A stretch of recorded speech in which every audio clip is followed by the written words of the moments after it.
Bonjour à tous, c'est Roméo Cournal, le coach intuitif, et nous marchons ensemble sur le chemin qui mène à soi. Aujourd'hui, pourquoi devenir intelligent?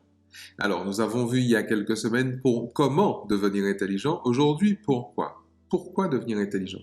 Alors, est-ce à dire que nous ne le sommes pas suffisamment? Vu la façon dont les choses tournent, effectivement, nous ne le sommes pas suffisamment. Euh, L'intelligence, on va le rappeler, c'est la capacité de prendre les bonnes décisions au bon moment pour échapper donc à l'éradication, échapper à la mort et donc pouvoir s'épanouir, quelles que soient les circonstances. Ok, très bien. Maintenant, les anglo-saxons ont un acronyme en fait pour définir ce monde depuis quelque temps. Ils utilisent l'acronyme VUCA. Donc le monde serait versatile, incertain, uncertain en anglais, complexe et ambigu. Très très bien. Alors, il est important de se dire dans un premier temps que la nature humaine est par essence versatile, incertaine, complexe et ambiguë. C'est pas nouveau dans l'histoire de l'humanité, c'est essentiel même, c'est dans l'essence même de l'humain. Alors, ce qui se passe, c'est que plus effectivement il y aura d'individus dans un groupe social et plus il y aura de groupes sociaux, plus la nature humaine deviendra et l'ensemble des groupes sociaux deviendront VUCA. D'accord?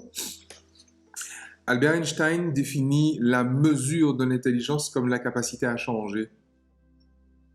Ouais, c'est Albert Einstein qui a dit ça.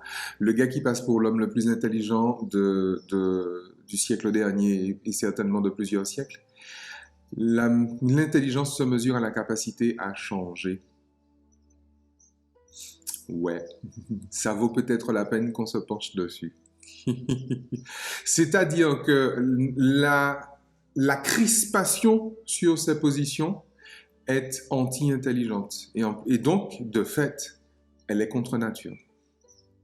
La conformation, la conformité est anti-intelligente. Et donc, de fait, elle est contre nature. Alors, je sais bien hein, que c'est compliqué de dire ça dans un monde qui est hyper scientifique, soi-disant. Parce qu'en réalité, ce monde n'est pas du tout scientifique. La place qui a été donnée à la science depuis ces dernières décennies est anti-scientifique. Je vous le rappelle. Et dites-le à tous les scientifiques que vous connaissez. Je vais vous la faire à la Lucchini. Nietzsche a dit... Je le fais pas très bien, c'est vrai. Mais effectivement, Nietzsche a dit qu'une preuve scientifique est une vérité en sursis. Ouais. Et ça, c'est complètement vrai. Et tous les vrais scientifiques le savent. Lorsque vous avez une preuve scientifique, elle est vraie jusqu'à ce qu'on vous prouve le contraire. Évidemment. Mais évidemment. Les personnes qui... C'est pour ça que je vous disais qu'effectivement dans la dernière vidéo, les personnes qui s'appuient sur la science et qui ont remplacé finalement Dieu par la science sont des personnes qui en fait sont pétries d'orgueil, qui ont un ego pétri d'orgueil en fait et qui veulent prouver qu'ils ont raison. C'est tout. C'est tout. Sauf que en fait, vous ne pouvez pas avoir raison tant que vous n'êtes pas conscient à quel point vous avez tort. Eh oui, ça a l'air bizarre ce que je dis, hein, mais vous sentez bien que je suis pas en train de fanfaronner. Tant que vous ne savez pas à quel point votre point de vue est stupide, c'est que vous n'y avez pas suffisamment réfléchi. Et c'est ce que Nietzsche vous dit avec une rhétorique un peu plus acceptable. Une preuve scientifique est une vérité en sursis. Et les vrais scientifiques le savent. Même Darwin le savait. Si aujourd'hui la science a battu en brèche justement la théorie de Darwin, il faut savoir que Darwin lui-même disait que sa théorie était attaquable. Et il a même dit où est-ce qu'il fallait attaquer sa théorie pour qu'elle ne tienne plus. Et ça a été le cas. Et donc la science l'a prouvé. Maintenant, l'académie continue à enseigner Darwin. Parce que la civilisation s'est crispée sur des vérités scientifiques qui ont aujourd'hui été battues en brèche, mais la civilisation va bien éviter de vous le dire. Parce qu'il faudrait qu'elle change, il faudrait qu'elle mute, il faudrait qu'elle aussi soit souple, il faudrait qu'elle aussi soit adaptée au vivant. Et ça, il y a des gens qui n'ont pas envie. Mais les gens qui n'ont pas envie, c'est pas les Illuminati, hein, c'est pas les Rothschild et les prétendus 5 familles qui gouvernent le monde, hein, c'est pas Poutine, c'est pas Trump, hein, c'est pas ça. C'est pas une quelconque obscure euh, société secrète. Du point de vue du vivant, c'est de la quantité négligeable et de la qualité négligeable, tout comme vous-même, tout comme nous tous. Je vous rappelle que la nature a 4 milliards d'années de recherche et développement d'avance sur l'humain. D'accord? Pour que les choses soient claires et accessibles, lorsque vous avez un point de vue, bien évidemment, hein, et je vous l'ai dit, j'ai détourné effectivement la théorie de Schopenhauer. Effectivement, tant que vous ne savez pas à quel point ce que vous pensez est à la fois stupide, dangereux et évident, mais en même moment, pas après, hein, au même moment, est à la fois stupide, dangereux et évident, vous n'y avez pas suffisamment réfléchi. Un précepte soufi dit que dans chaque idée, il y a 7 points de vue. Ça fait beaucoup. Mais d'un point de vue un peu plus accessible encore, tout ce que vous considérez, vous pouvez le considérer sous 4 angles différents. Sous un angle scientifique, c'est vrai. Sous un angle systémique, du point de vue des relations et des flux entre les entités. D'un point de vue symbolique et d'un point de vue initiatique. Vous aurez remarqué que chacun de ces points de vue est une hérésie pour les 3 autres. Et pourtant, tant que vous ne faites pas la paix entre les 4, ben vous êtes inintelligent. Eh oui. Et lorsque vous êtes inintelligent, vous êtes contre-productif, vous êtes contre-naturel. Et plus vous êtes contre-naturel, du jour où votre contre-nature devient une menace pour le vivant se débarrasse de vous. Le vivant ne va pas chercher à se débarrasser de vous. Hein. Le vivant se débarrasse de vous. D'accord? Alors, évidemment, il y a des théories du complot qui disent que, ouais, il y a des gens, je ne sais pas, qui cherchent à réduire la population mondiale. Sauf que depuis que cette théorie du complot-là existe, la population mondiale a doublé. Alors, je sais que s'il y a des gens, ce sont des gens particulièrement stupides. Mais de là à dire qu'on va réduire la population mondiale à 500 millions et que quelques années plus tard, la population mondiale a doublé pour arriver à presque 8 milliards, ça, c'est un échec. Donc, si ça vous plaît de continuer à penser ça, c'est vrai. Et si ça se trouve, votre théorie est aussi vraie qu'elle est stupide. Tant que vous n'êtes pas à l'aise avec ça, vous n'y êtes pas. Vous n'y êtes pas du tout. Mais vous n'y êtes pas du tout. Et vous serez le jouet de toutes les manipulations possibles. Et d'ailleurs, je suppose que vous avez remarqué que vous l'êtes déjà. En fait, en vrai. Vous êtes le jouet de toutes les manipulations possibles. Tout ça parce qu'effectivement, vous vous crispez sur une position et qu'effectivement, alors je sais que c'est pas votre faute, hein, parce qu'effectivement, la civilisation dans laquelle nous vivons et qui, Dieu merci, est en train de s'effondrer, mais vivement que ça se fasse, hein, parce que moi j'ai envie de voir ce qui vient après, vous a appris à avoir peur de l'erreur, vous a appris la terreur de l'erreur. Et oui, la terreur de l'échec. Sauf que vous ne pourrez jamais rien réussir dans votre vie.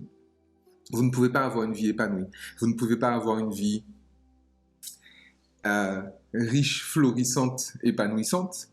Vous ne pouvez pas avoir de succès tant que vous ne serez pas fier de vos échecs.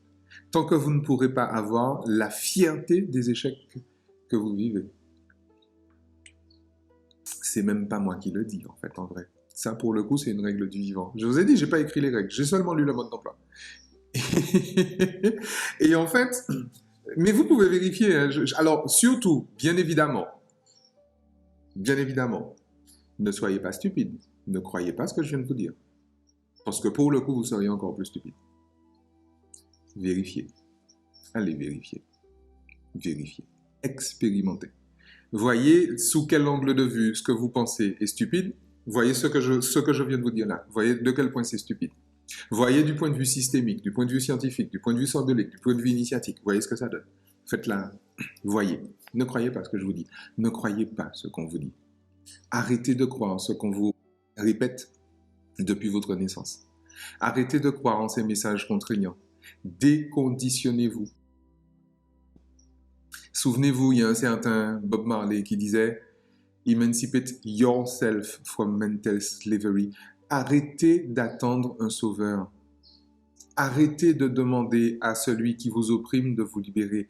Mais c'est d'une stupidité sans nom, en fait, en vrai. C'est une aberration que j'ai du mal à saisir, en fait, en vrai. Et ça vaut pour tout le monde. Ça vaut pour les afro-descendants qui sont en train de demander à l'Europe de leur remettre la liberté qui leur a prise. Ça vaut pour les féministes qui sont en train de demander aux hommes d'arrêter de les opprimer, alors qu'en réalité, elles peuvent se libérer elles-mêmes sans que les hommes n'aient leur avis à donner. Ça vaut pour toutes ces personnes qui crient au loup, qui crient au danger, le gouvernement nous fait ci, on n'aura pas de retraite, machin, etc., etc., mais qui refusent de se former en intelligence financière pour assurer eux-mêmes leur retraite sans retraite. Ça vaut pour tous ces gens-là. Je peux vous multiplier les exemples, mais je crois que vous avez compris. Donc, emancipate yourself from mental slavery, none but ourselves. Personne d'autre que vous-même ne peut vous libérer. Can free our mind. Et free our mind, ça veut dire quoi? Je vous rappelle que la liberté en neurosciences, en biologie, c'est la capacité de choisir sa réponse émotionnelle. Free our mind. Donc voilà pourquoi il faut devenir intelligent. Il faut devenir intelligent, mais on gagne à devenir intelligent. On gagne à devenir intelligent parce que la vie est intelligente et que la vie épanouie, heureuse n'est possible que si on est intelligent. La vie n'est heureuse et possible que si on est justement déconditionné des dictats du terrorisme intellectuel et des dictats socio-éducatifs. Je sais que vos parents vous aiment, évidemment. Bien évidemment. Mais votre éducation, vos éducateurs vous ont aimé aussi, vos profs vous ont aimé.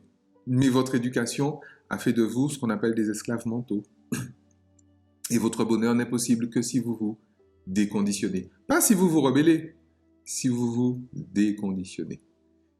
None but ourselves can free our mind. Et là, vous comprenez encore plus pourquoi j'insiste sur cette notion-là. Parce que le monde d'après, c'est chacun de nous qui sera responsable. C'est Madame Michu qui sera responsable. C'est les bidochons qui sera responsable. Parce que la France est un pays de bidochons. Je sais que ça fait mal quand je le dis, mais essayez de me prouver le contraire. Et puis on revient dans 20 ans. Évidemment. Vous avez remarqué qu'effectivement les choses s'accélèrent. Les générations sont de plus en plus courtes. Les baby-boomers, la génération des baby-boomers était plus longue que la génération X, qui elle-même était plus grande dans le temps que la génération Y, qui elle-même était plus grande que la génération Z. La génération Alpha vient d'arriver.